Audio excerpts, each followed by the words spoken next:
Hey guys, okay. This lady was like spraying a bunch of perfumes, and then one of them like hit me. I'm like, I know that scent. So then I was at the like shoppers testing the perfumes, and the ones that they have like a cabinet full of like cheapy perfumes, so they're like $21 each, 21 plus tax, so it's like $22. But I remember when those perfumes used to be $19.99 back in the day, but I don't know, $2 inflation is not too bad for those perfumes. But I ended up liking the one that she sprayed, so I picked it up today. Britney Spears Fantasy. This perfume is so good. It's funny because when I got home, I looked up online to see what like the reviews on this perfume, and I sprayed it on myself yesterday around, I want to say like 1 p.m. and it lasted me till the evening. I could still smell it on me. So I like that it's long lasting. I like that it's a very girly scent. I like that it's a very edible scent. It kind of reminds me of like cupcakes, but so I picked it up for $22. So let's open her up. And it's a 50 ml, so it's very reasonably priced. It's like hot, guys. The bottle is super cute. Look at that. I remember when this came out, it would have been like the early or mid 2000s. I want to say like 2003 or 4. Let's spray it. Ooh, that smells so good. Okay, not cupcakes, more like, I don't know, I guess fruity. I don't know what the notes are, but I like it. It's very like daytime, girly, high school kind of scent. And I like that it lasts. So for $22 to smell good, you cannot beat that.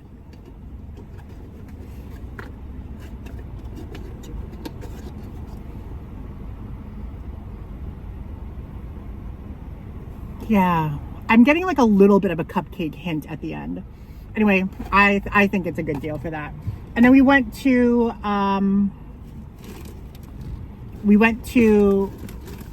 Dollarama. I bought some stuff because yeah, I bought Loki's. I haven't gone to the grocery store, so I haven't really purchased Loki's favorite food. So these tied him over, and these are cheap. They're like $1.50 each. So I got him that. I got his favorite treats, which are the chicken wrapped in a bone starch, and then the chicken tenders, expensive as hell. And then I got some batteries for my cameras that I sell. I got some sardines, Ferrero Rocher, my favorite chocolate. And then and I got some sour cream and onion chips because we love that. My favorite flavor of chips. And then we got this. I wanted to try it out, but I don't know what. It's made in Italy, so that's good. And it's called Panettone Classique, product of Italy. It's basically just wheat, raisins, butter, sugar, egg yolk. So I like trying new kind of pastry things, and it looks kind of fancy with that little thing. So I don't even know how much this was. It was $2.25 plus tax, and it tasted like utter shit. It was dry, it was disgusting, it fell apart, and just the flavors were, ugh, do not recommend it at all. So, okay, how much was that? No, that's not the receipt. I don't know. But anyway, yeah, so that's what we got from Dollarama. So you remember the whole can of Goose debacle? Blah, blah, blah. She was too fat to fit the jacket. You know that was the case. Well, that wasn't the case. Not that she was fat. She freaking damaged my can of Goose jacket. Oh, luckily, I have a video that I recorded, because whenever I sell something on eBay that's a high price, let's say 200 and above, maybe like 150 and above, I always take a very precise video of the item. I will record every detail of the purse, the jacket, whatever it is. So I was just having a whole big problem with eBay and that seller. And I looked, okay, I was having issues with UPS as well. So I didn't really have, I think she shipped it back maybe like a week ago, maybe a little bit over a week ago, but I actually didn't get the package till like maybe 4 days ago because they were trying to deliver the package. They couldn't get in my building. They didn't know my buzz code, all the above. I finally put it in my, like when I opened it, I put it in my laundry room, whatever. I didn't even look it over. I have like fluorescent lighting, so it's like a lot more in detail. I noticed like a really tiny like slice on it.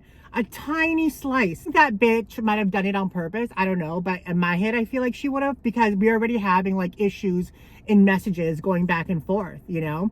And I bet you that it wasn't the fact that, hold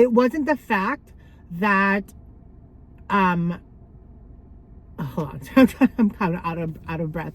I think she either was opening the jacket and she sliced it and decided to return it and open a case of not the right item. I think that's the reason, because if she had opened a case of damage, I might have been able to prove that it wasn't damaged, and she didn't want to take that risk. So she opened a case of not receiving the correct item, and that's the reason why eBay sided with her. So I bet you she opened the item with the X-Acto knife and she slit it and she wanted to return it, but thought in her head, well, if I return it as damaged, that bitch might be able to prove it that it wasn't, and you know, all that. So I like have been trying all morning to try and open an appeal on eBay, but their website is bullshit.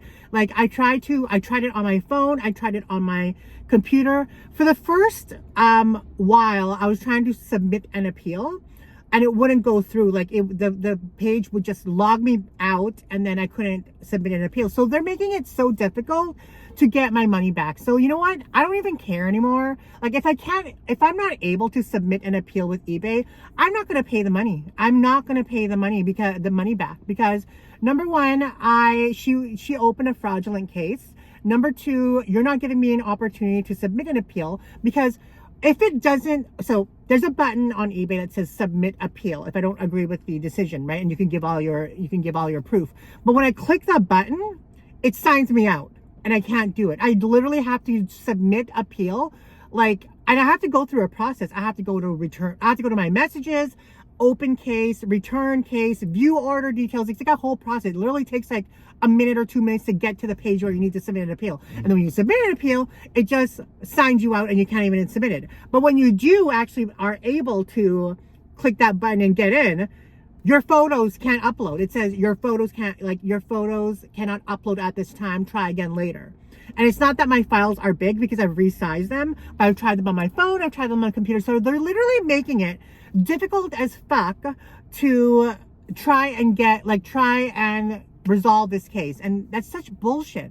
I have like 100% feedback on eBay and no problem from anybody ever. And I get this fucking scammer bitch, in my opinion, allegedly, trying to fuck me over. Like, oh.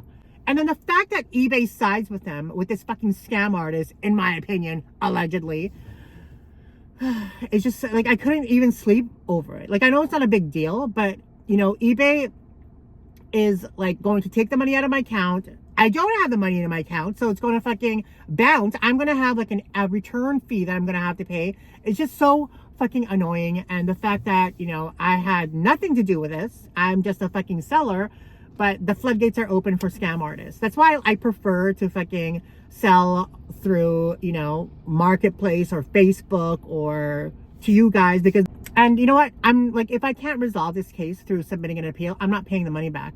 I'm not giving them the opportunity to get the money from me, because number one, it's not my fault.